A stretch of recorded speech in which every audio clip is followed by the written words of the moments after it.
What happens when two of the top compliance practitioners around get together? Well, they talk compliance. This episode, Tom Fox and Kristy Grant-Hart talk compliance on Two Gurus Talk Compliance. Welcome to the Two Gurus Talk Compliance podcast with me, Kristy Grant-Hart. I'm here with the one and only Tom Fox, and we are ready to talk all things compliance, corporate ethics, ESG, governance, and whatever else is on the minds of us and the other experts in our field. This week, we're covering the jail time for a Wells Fargo exec over their compliance scandal, what happens when CCOs have to certify programs, bribery stories in Russia and China, the Italian Data Protection Authority shutting down ChatGPT, and whether compliance concerns are indeed going to come to the metaverse. Hello, Tom. How has your week been, and what do you think is the most important development? Well, wow. I have to say the most important development was the first former U.S. president to be criminally indicted. So Yes. I have to go with that as our all-encompassing, but we're not going to talk about that. We're going to leave that for others. But I was interested in a client alert from our good friend Jonathan Armstrong at Quarterly Compliance about the Italian Data Protection Authority banning ChatGPT. There was not, I didn't think, a really good set of reasons other than children will have access to ChatGPT. Children have access to a lot of things, and they could see a statue of David by Michelangelo. They could see a Confederate flag. They could see lots of different things. But the Italians chose to ban ChatGPT. And actually, Kristy, I thought this harkened back to a time in 1830 England where the Luddites reigned in the Midlands to try to stop the progress of machines. So I really saw it in that light. I just think that flat banning of ChatGPT is taking away a hugely useful business tool to the Italian business sector. And if others in Europe follow this, I think it will really set them back in many ways and cut them out of a very powerful tool in the world business economy. You can use ChatGPT for a lot of things. I'm sure it could be abused.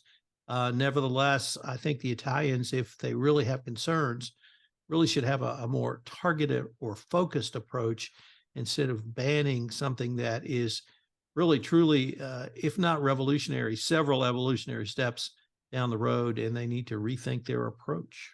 Look, I think it's fascinating. I mean, I read Jonathan Armstrong's article, which was excellent, by the way. I mean, I know he's our friend, but it was terrific. And I thought their reasoning was actually really interesting. I mean, ultimately, under GDPR, you have to give people notice of how you're going to use their personal data. And I guess personal data is, defined as anything that identifies an individual, and ChatGPT doesn't really have the ability to tell you where it's aggregating its information from. So I think they have a very small point, but I do think it's a small point, and I think it will be fascinating to see if this kind of takes on its own Max Schrems energy to mess with the world's data transfer, or if it's an outlier and they all get themselves aligned to say, aggregated information. Though I thought John's most interesting point, Jonathan's, was that his recommendation, if you're creating an AI-based application, to remember that website material, even if publicly available, can still be copyrighted. And if ChatGPT is stealing stuff that it's not supposed to, that it needs to be careful with that, or if you're building something AI-based. So I don't know. I think this one is definitely a TBD, and we will see what the rest of the Europeans do, if anything, on this pretty controversial idea. So for compliance officers, Wells Fargo is the gift that keeps on giving. We could go a myriad of ways. Mike Volkov went to town on this. I don't know if you saw his blog post, but we have some pretty big news around the fraudulent accounts scandal. What did you see there? Well, I just briefly looked at Mike Volkov's blog today, where he started with, "There will never be a greater corporate scandal machine as Wells Fargo in our lifetime," which, it may be hyperbolic or not. We'll find out in the next decade if anyone can top them. But this is one of those rare cases where we actually see jail time. So this article that I was looking at comes from Reuters, and it relates to the massive scandal, as you said, that took place between 2002 and 2016. The sales associates and branches were under tremendous pressure to meet what was described as obscene sales goals or face being fired. So employees, as they do when you incentivize something, took to, frankly, illegal means. So they created fake accounts. They pressured customers into opening accounts they never asked for. Sometimes they didn't even know they existed. They opened accounts requiring only an email address. So employees registered fake email addresses. It was kind of amazing to go and read about this. And if you haven't, you should. So Wells Fargo itself paid $3 billion to settle the federal criminal probes, but no one had been held criminally responsible until now. So the former head of Wells Fargo's retail bank, she is facing up to 16 months in prison under a plea agreement that was filed last month. Her name is Carrie Tolstedt. She's 63 years old and faces a $17 million civil penalty as well. That will hurt. The comptroller of the currency said that she was, quote, significantly responsible, unquote, for the widespread abuses at the bank. So I think it's pretty interesting that people like the former CEO, who was barred from working in the bank industry, was never prosecuted. She's the only one. I guess, Tom, it's really great to see someone held accountable for these types of things, but do you think it's enough? I mean, does it move the needle? Do you think there'll be more prosecutions? What is your sense about this? Well, it is incredibly rare for a bank officer to be held criminally accountable. So on the one hand, I thought, it was a step forward for that. Perhaps it will move the needle because compliance officers can point to her plea agreement. But given everything Wells Fargo did wrong, and I mean everything, this most recent fine, outside this scandal, was around money laundering and sanctions. And so they've really failed. As Mike pointed out, they've hit the full grand slam for fraudulent conduct. But at least we got one held accountable. I guess that's where I kind of shake out. Yeah. Well, speaking of leadership, I think you're up next. Yes. So CCO certification. This was announced a little over a year ago. It has been debated, discussed, and continued to be debated and discussed. And Matt Kelly wrote a great article for Navix on this, where he posed some really interesting hypotheticals. And I'm just going to read some of these. If you and the CEO disagree over the health of your compliance program, who settles that dispute if you have to certify? If you join a company in the middle of a DPA, and as we now know, Ericsson is in that situation, can you review or even redesign the existing compliance program, which led to the prior CCO leaving? Can you ask for D&O insurance to protect you from potential legal costs if you certify it and it's determined the certification is incorrect? What if this company declines to provide you that? And what if you can't certify? Do you quit, or what do you do? All great questions, all questions we don't know the answer to. We will have to just wait and see what happens when CCO certification actually happens at the end of the DPAs. But I was also pretty gratified that Matt just said, guys, it's time to double down on your program. And that means some of the basics, risk assessments, using your risk assessment to put a risk management strategy in place, monitor that risk assessment, upgrade as appropriate, use data analytics. Don't just collect it, but use that data to provide insights for upgrading your program when appropriate. Third-party risks are even more important than they've been, and they've always been the most important thing. And it's not simply on the sales side of things. It's who are your suppliers, who are your customers, who are anyone you're doing business with, and accounting controls. Weak accounting controls are a perennial set of risks. When was the last time you actually did a gap analysis of your controls measured against either the COSO framework 10 hallmarks, or rather the hallmarks on an effective compliance program, or any of the other formulas. So it's time now to start that process. Don't wait till you are in an enforcement action, but it's really a lot of different questions, and we just don't have the answer to right now. I love what Matt did with this article. I love it. I think that he posed such interesting questions. And I do think that to a certain degree, the fear element has been overblown in our industry, because there will be so few CEOs and CCOs that end up in the situation at the end of a DPA having to certify. But I don't know, do you think that this will become some sort of a best practice and sort of a normative thing when you're not under a DPA? I mean, what do you think might happen?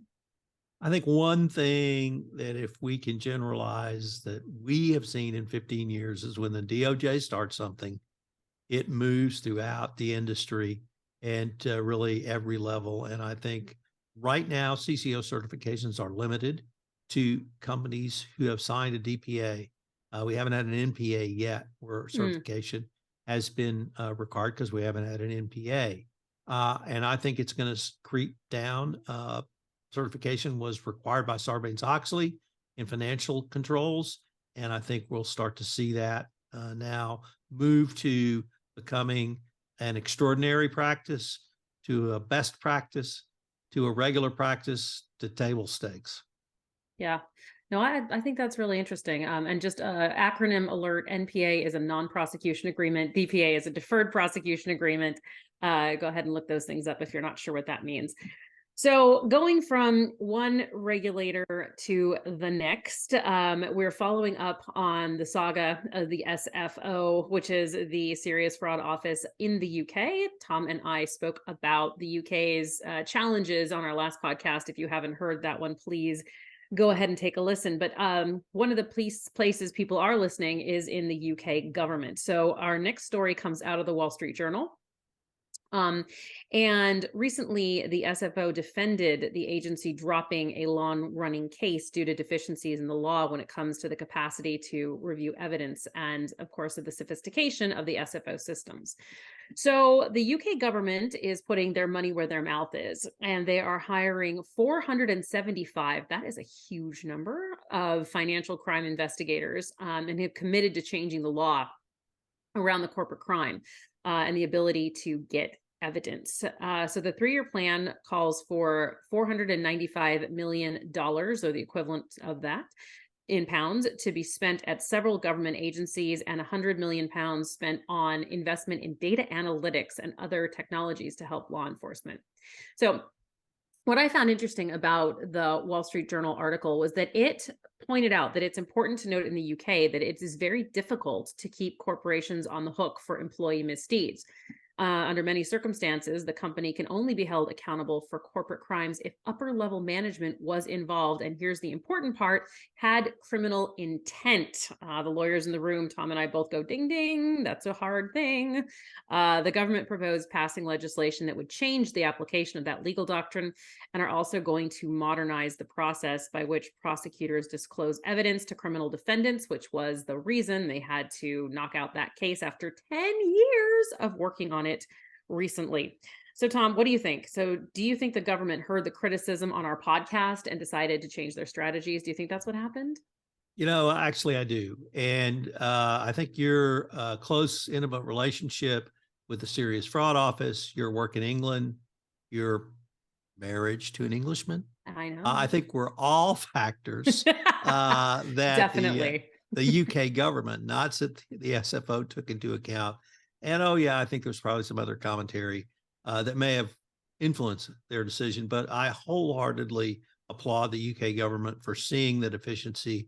It is, the Russian oligarchs, property in London, whatever you want to call it, the shell companies, company house, all of those issues.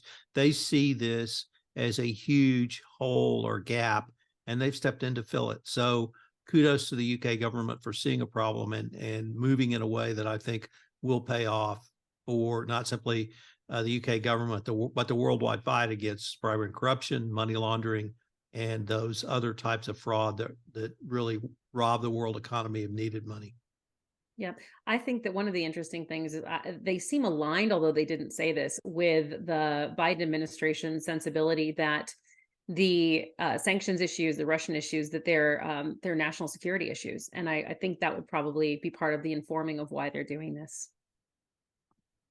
So for our next story, I picked one which was have workers given up on the office, and this comes to us from a story in Bloomberg. And I have to say, what attracted me to this was the writer, Sarah Green Carmichael. For those who don't know, Sarah Green Carmichael was the founding host of the Harvard Business Review podcast. And I listened to Sarah Green Carmichael for years. She was a fabulous journalist, great interviews.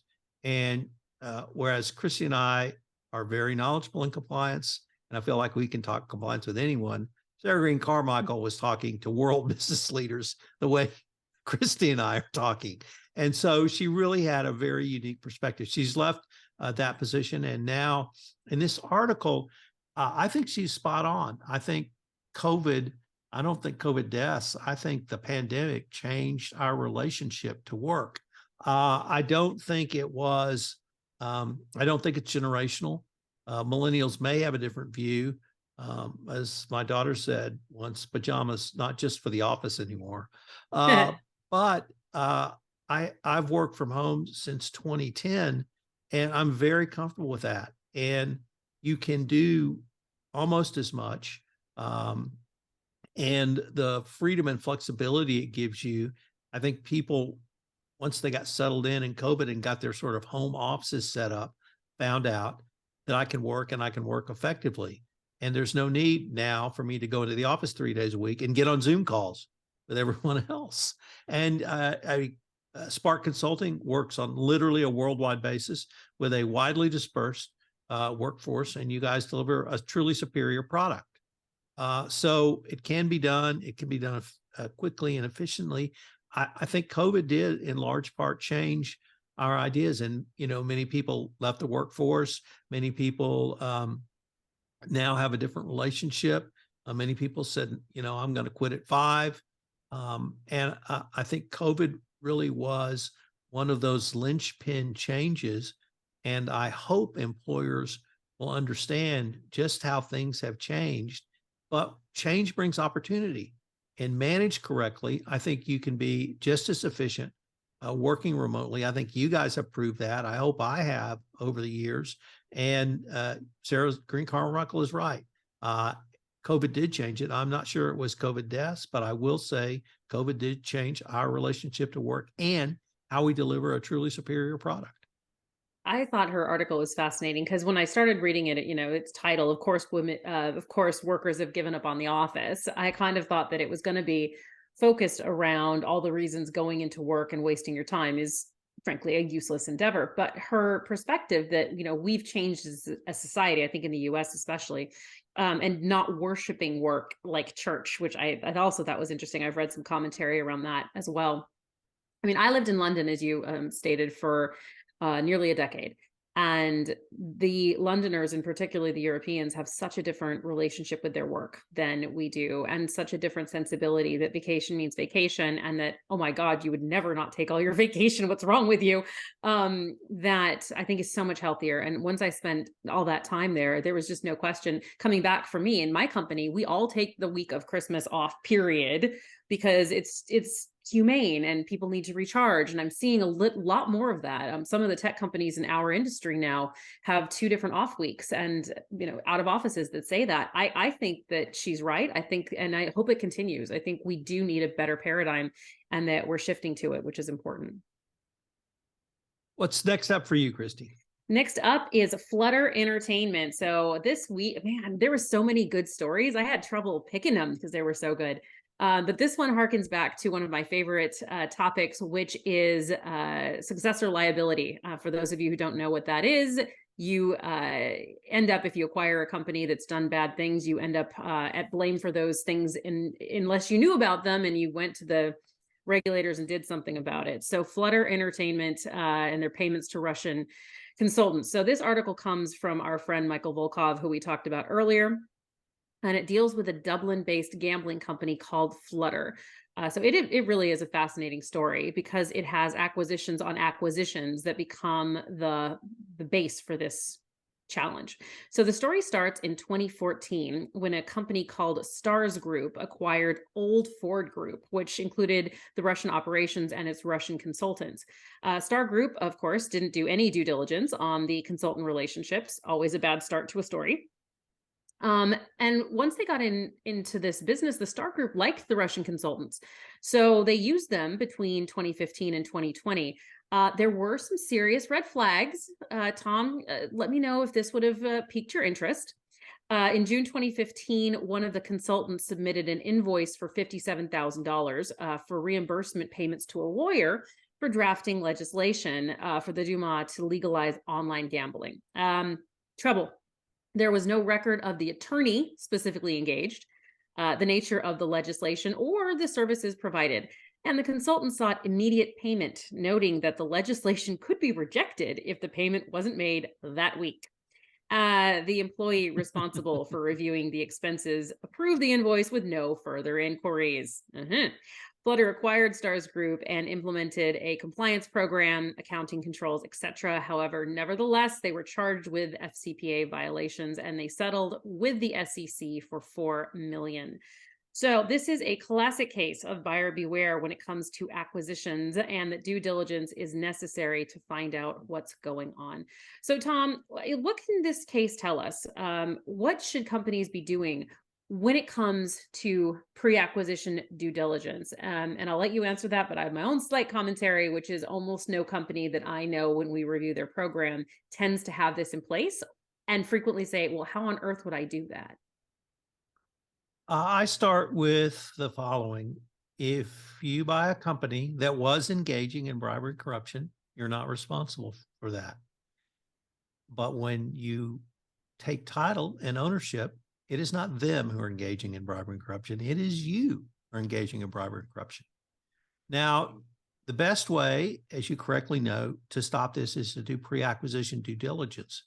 But if for whatever reason you don't, or you're buying a UK company and perhaps you can't, you have to have an incredibly robust post-acquisition investigation and then turnover information. And the Halliburton opinion release, colloquially known as the Halliburton opinion release because it involved Halliburton, but formerly 0808, 0802 said, if you can't do or you don't do pre-acquisition due diligence, you better figure it out like 30 days, 60 days, 90 days.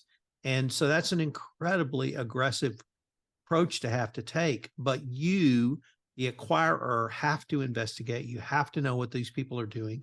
If you do it pre-acquisition, here's the benefit. It's not simply that you have a safe harbor if you report it. It is, if they're engaging in bribery and corruption and that's baked into their business model, they're not going to be as valuable to you going forward because you can't use the proceeds of those contracts that you got through bribery and corruption. And so that will reduce the value to you. It should reduce the purchase price if you decide to move forward with the acquisition. And from a business reason alone, you should make sure that you can continue to use their business model and that it's legal.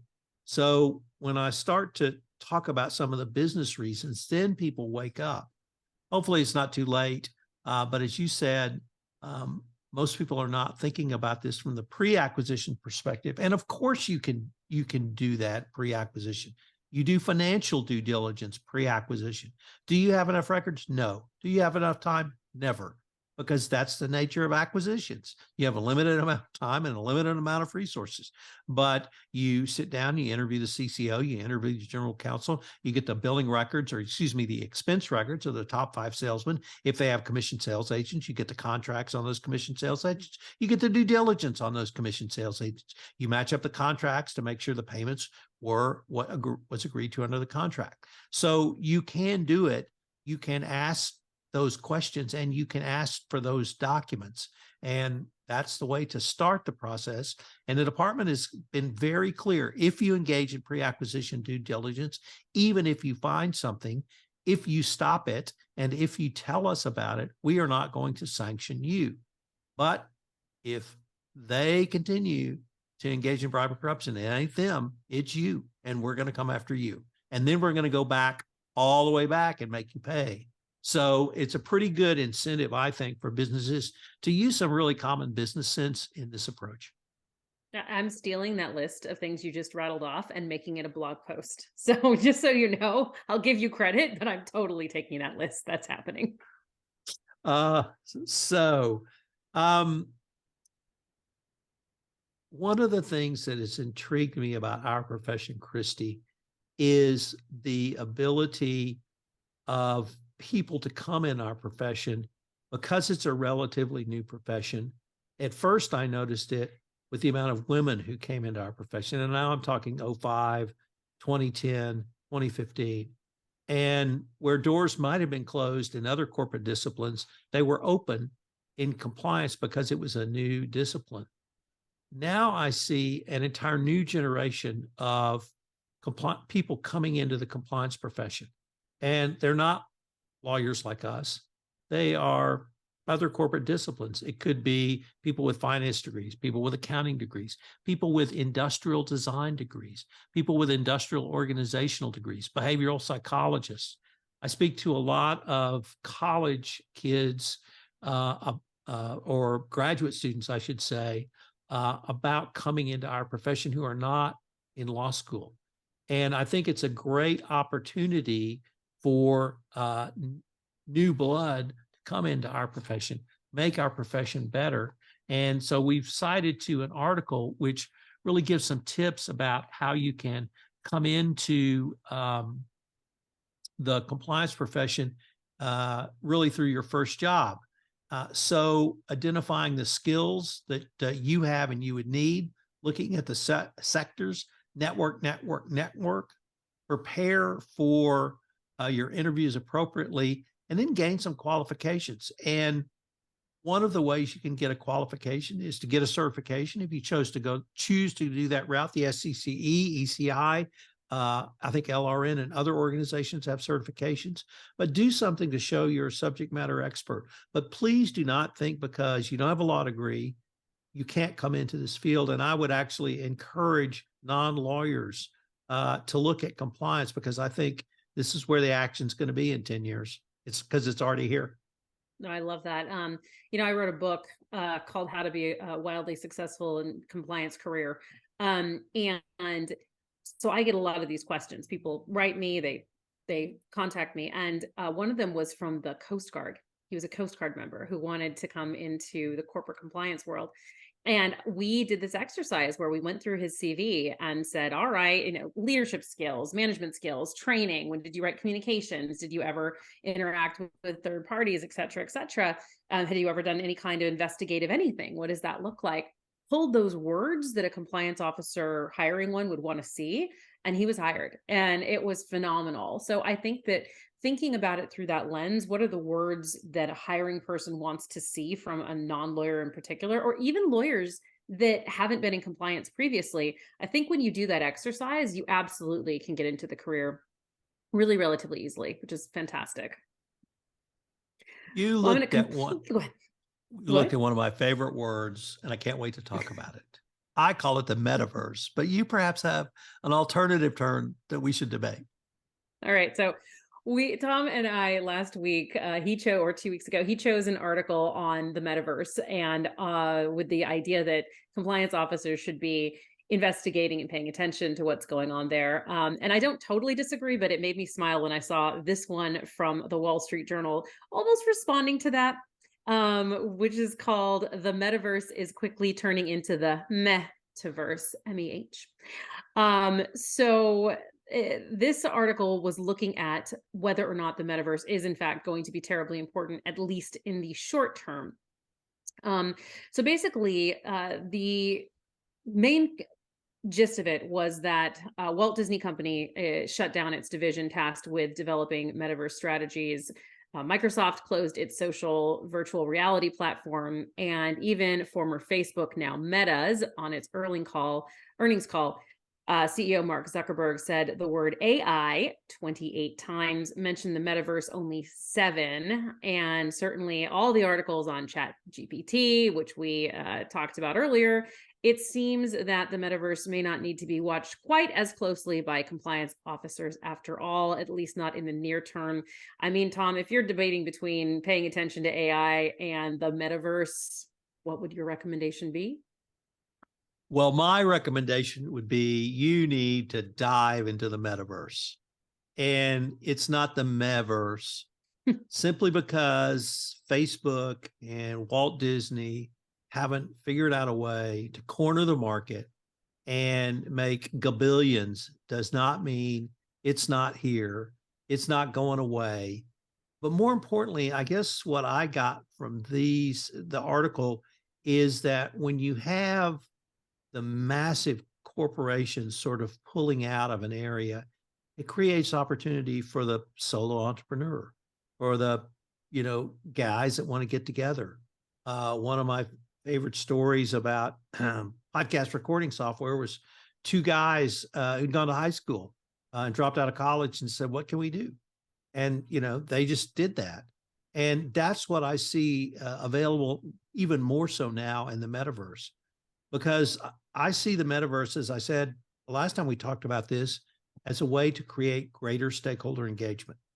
And anything that can create engagement is something a compliance officer should embrace.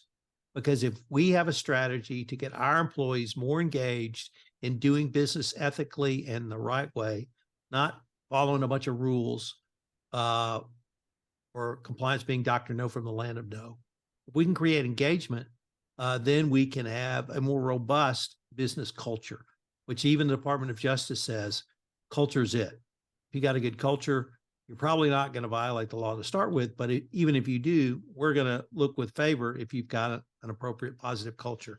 And then you take steps to clean up and remediate the problem if it exists. And so just because Facebook and Disney haven't figured out a way to do it, it's already there. It already exists. Somebody's going to step up and do better. And I think compliance officers need to be as aware of the metaverse as I did 2 weeks ago. And it's just as exciting to me now as it was then. All right, stay tuned. We shall see. So I think that brings us to our end for this episode. Do we have any more? We do. I have to talk about Samuel Bankman-Fried and the FCPA conspiracy charges against him. As an aside, I don't know if you watched this, Tom, but a couple of months ago, before he was even indicted, he did an interview from like the Bahamas about how I watched it. Oh my God, was your lawyer heart screaming? I think I actually screamed at the television, like, what are you doing? This can be held against you. Stop. But he didn't stop. And it has gone awry. So maybe against the statements that he did nothing wrong, we're looking at maybe he did something wrong. So here we go with Samuel Bankman-Fried, frequently now known as SBF, not to confuse with all our other acronyms around here. He, of course, is the disgraced co-founder and ex-CEO of the bankrupt cryptocurrency exchange FTX. So his story just keeps better. So this was reported by the FCPA blog.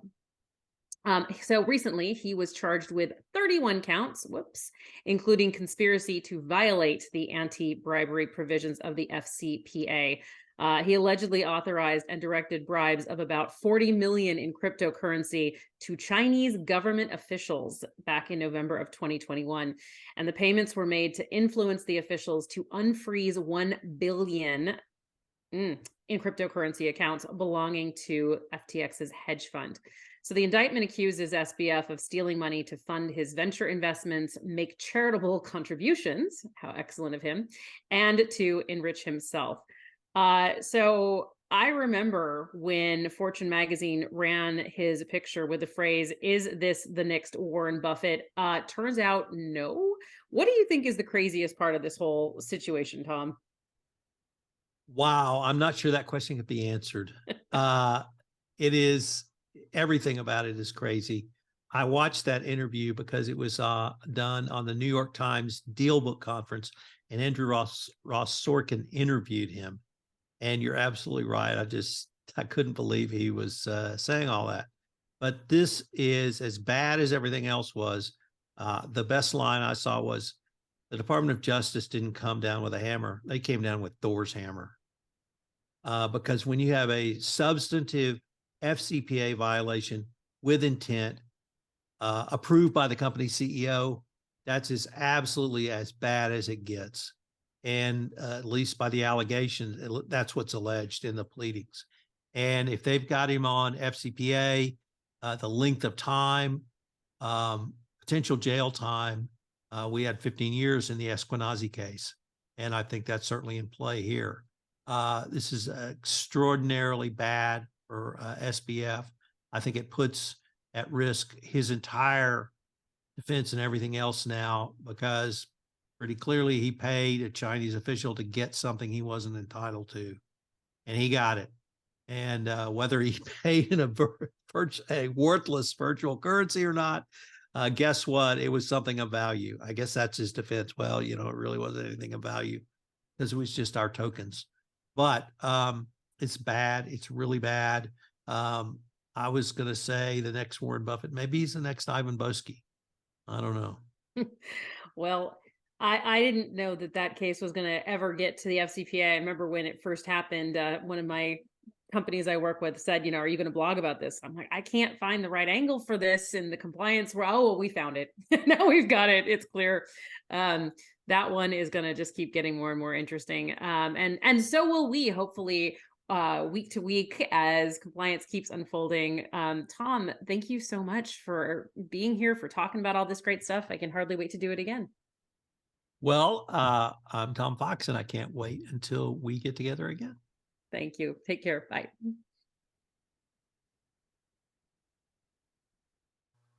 I hope you've enjoyed this episode of Two Gurus Talk Compliance. If there's an article you'd like Kristy and I to review or discuss, please let us know. Two Gurus Talk Compliance is a production of the Compliance Podcast Network.